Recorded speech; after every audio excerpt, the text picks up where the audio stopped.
दुनिया में हर रोज कुछ ना कुछ होता रहता है, लेकिन कुछ ऐसी भी चीजें हैं जो हमें ज्यादा अफेक्ट करती हैं, जैसे कि Wars. Devastating and deadly air and missile attacks on civilian targets. You can imagine, John, how petrified these people are. More than 2 children every day have died during this war. 450 injured. Covid pandemic के बाद दुनिया में Wars and political instability काफी बढ़ गई है। पहले Ukraine Russia war और अब Hamas and Israel war in 2023। ये वॉर क्यों हुआ एंड इसका सोल्यूशन क्या है, आज हम इस बारे में बात नहीं करेंगे, क्योंकि ऑलरेडी इस पे कई लोग बात कर चुके हैं। तो आज की वीडियो में हम जानेंगे कि इस वॉर का economic impact world level and India पर क्या होगा। Since Russia's full-scale invasion of Ukraine in February last year, over 70,000 possible war crimes have been committed by the Russian armed forces. The world saw the atrocities in Bucha. जब भी world में war होता है तो चाहे कोई country इसमें directly involve ना हो, लेकिन इनडायरेक्टली उन कंट्रीज पे भी इसका इम्पैक्ट आता है। और अगर आप इसे अच्छे से जानना चाहते हैं तो हिस्ट्री से बेटर क्या हो सकता है, लेकिन इसे समझने के लिए हम हिस्ट्री में ज्यादा दूर नहीं जाएंगे। So let's discuss US led invasion of Iraq. इसमें इंडिया डायरेक्टली इन्वॉल्व नहीं था, लेकिन इम्पैक्ट इंडिया पर भी आया।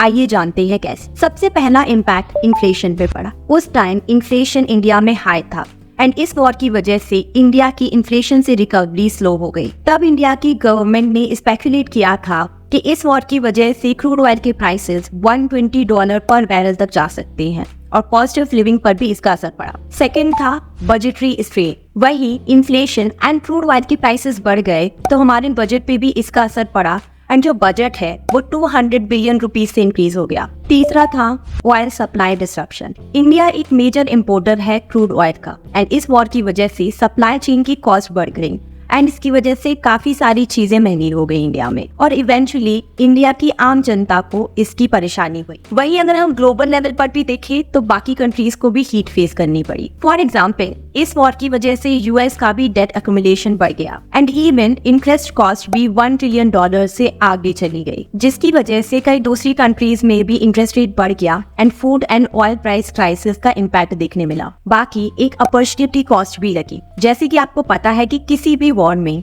जो स्पेंडिंग है वो सिक्योरिटी पर बढ़ जाती है, इसकी वजह से डेवलपमेंट स्पेंडिंग कम हो गई। तो अब इजराइल एंड हमास वॉर के बारे में डिस्कस करने से पहले रशिया एंड यूक्रेन वॉर के इम्पैक्ट को समझेंगे। यूक्रेन और रशिया वॉर लगभग 1.5 साल पहले स्टार्ट हुई थी एंड ये अभी भी चल रही है। इसका ग्लोबल इकोनॉमी पे काफी इम्पैक्ट आया।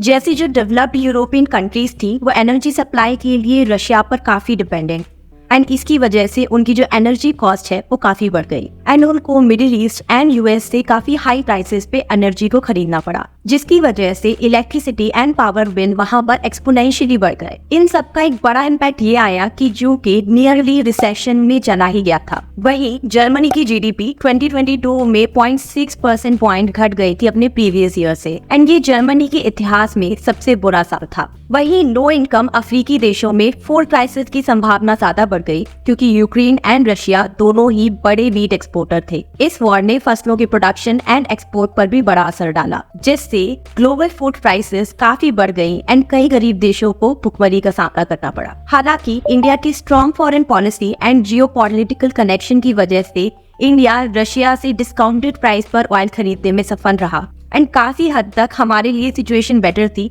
But still there will be impact on us. For example, हमारी जो कंपनीज वीट एक्सपोर्ट करती थी और वहां से हमें काफी सारा फॉरेक्स मिलता था, गवर्नमेंट को उस पर बैन लगाना पड़ा। इसका रीजन था कि गवर्नमेंट को डर था कि अगर हम ज्यादा एक्सपोर्ट करते रहे तो कहीं इंडिया में ही फूड प्राइसेस की समस्या ना आ जाए। सेकेंड था क्योंकि fuel price and energy cost काफी बढ़ गई थी, इसीलिए जो नॉर्मल यूरोपीय और अमेरिकी थे उन्होंने अपना एक्सपेंडिचर काफी हद तक कम कर दिया, जिसकी वजह से consumer good companies, financials, banks और जो टेक कंज्यूमर कंपनीज थी उनके सेल्स पर इफेक्ट देखने मिला एंड इसी की वजह से इंडिया एंड यूएस में काफी लेऑफ्स भी हुए, स्पेशली इन आईटी सेक्टर। वहीं इंडियन स्टार्टअप्स को भी फंडिंग विंटर का सामना करना पड़ा क्योंकि इन्वेस्टमेंट्स कम हो गई। World economy Covid and Ukraine Russia war से रिकवर करने का ट्राई कर ही रही थी कि एक और वॉर स्टार्ट हो गया। तो अब क्वेश्चन आता है कि इजराइल हमास वॉर का इम्पैक्ट क्या पड़ेगा। हालांकि ये वॉर अभी इनिशियल एंड इवॉल्विंग स्टेज पे है एंड इसकी इकोनॉमिक इम्पैक्ट इस बात पे डिपेंड करेगी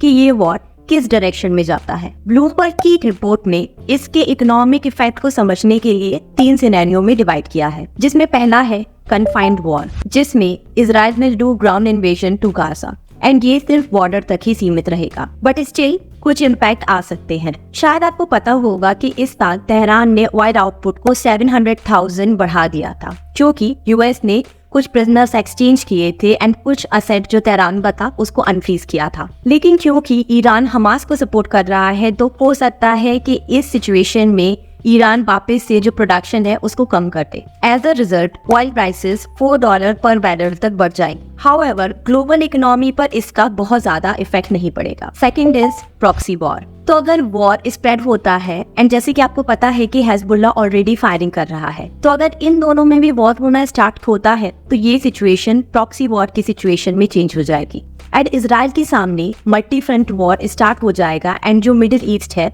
उसमें इनस्टेबिलिटी फैलना स्टार्ट हो जाएगी। इससे ईरान एंड इजराइल के बीच में डायरेक्ट वॉर की प्रोबेबिलिटी भी बढ़ जाती। फॉर एग्जाम्पल 2006 में इजराइल एंड हिजबुल्लाह के बीच में वॉर हुआ था एंड जो क्रूड ऑयल के प्राइसेस थे वो $5 पर बैरल तक बढ़ गए थे। और अगर हम आज के सिनेरियो में देखें तो ये 10% का जो जंप है, इसकी वजह से क्रूड ऑयल के प्राइसेस $94 पर बैरल तक पहुंच जाएंगे। वहीं इस सिचुएशन में इजिप्ट, लेबनान एंड ट्यूनेशिया में पॉलिटिकल स्टैग्नेशन भी आ सकता है। इस कंडीशन पे ग्लोबल इकोनॉमी पे इफेक्ट दो चीजों की वजह से आ सकता है, जिसमें पहला है 10% jump in oil prices and दूसरा है फाइनेंशियल मार्केट मूवमेंट की वजह से। As a result global GDP growth 0.3 percentage point नीचे जा सकती है एंड इससे ऑयल प्राइसेस पे इफेक्ट तो पड़ेगा ही, साथ ही इन्फ्लेशन भी 0.2 परसेंटेज पॉइंट तक ऊपर चला जाएगा एंड इससे वर्ल्ड ग्रोथ को काफी धक्का लगेगा। तीसरा सिनेरियो होगा direct war and in this scenario there will be direct war between Israel and Iran, जिसकी प्रोबेबिलिटी बहुत ज्यादा कम है, लेकिन ये एक डेंजरस सिनेरियो है एंड अगर ऐसा हुआ तो ग्लोबल रिसेशन ट्रिगर हो जाए। Now I will tell you the reason. ये सिनेरियो सुपर पावर टेंशंस को भी बढ़ा सकता है, क्योंकि यूएस इजराइल को सपोर्ट करता है, वहीं चाइना एंड रशिया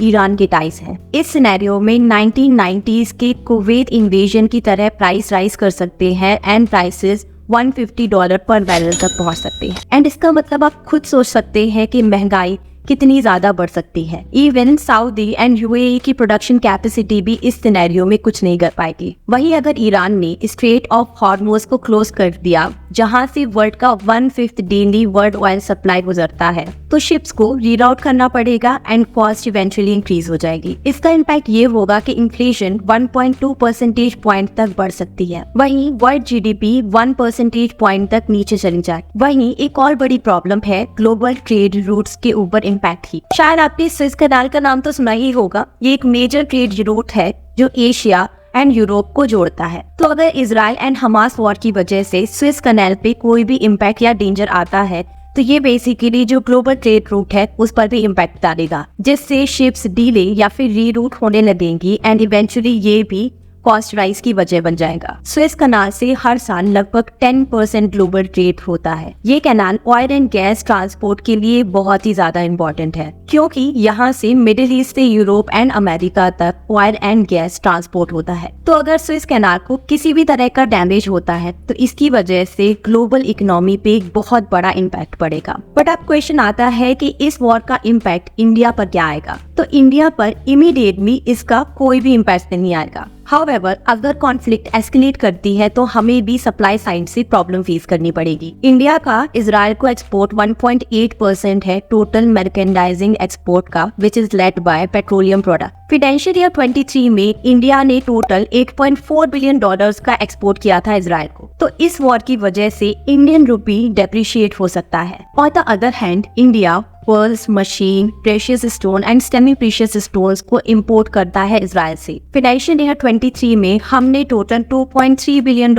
का इंपोर्ट किया था इजराइल से। तो हो सकता है इस वॉर की वजह से आने वाले टाइम में हमें इन प्रोडक्ट्स की कॉस्ट बढ़ती हुई नजर आए। वहीं पैलेस्टाइन से हम ट्रॉपिकल फ्रूट्स एक्सपोर्ट करते हैं, लेकिन क्योंकि ये नंबर बहुत ज्यादा सिग्निफिकेंट नहीं है तो इसका ज्यादा इम्पैक्ट हम पर नहीं आएगा। वहीं अगर हम इमीडिएट इम्पैक्ट को देखें तो हमारी इंडस्ट्री, क्योंकि ये यूएस डिपेंडेंट है, तो एक माइंड स्लो डाउन पर जा सकती है। जिससे इंडियन आईटी कंपनीज की अर्निंग पे इम्पैक्ट आ सकता है। वहीं अगर हम जॉब मार्केट की बात करें तो इनिशियल सेटबैक तो होगा ही, लेकिन इंडिया के पास एक अपॉर्चुनिटी भी है, क्योंकि इजराइल आईटी हब है टेक्नोलॉजी कंपनीज के लिए जो इस टाइम इजराइल से बाहर मूव होने का ट्राई कर रही हैं। इन कंपनीज की प्रेफर्ड लोकेशन मिडिल ईस्ट या इंडिया रहेगी, तो बेसिकली ये एक अपॉर्चुनिटी भी दे सकती है। बाकी फ्यूल प्राइसेस इंक्रीज होने की वजह से टोटल लिविंग कॉस्ट भी इंक्रीज हो सकती है, लेकिन इसका इम्पैक्ट हमारी लॉन्ग टर्म मेजर एस्पिरेशन पे पड़ेगा, जो है टू बिकम 30 ट्रिलियन इकोनॉमी। क्या आपको याद है कि G20 में हमने IMEC कॉरिडोर के बारे में बातें की थी,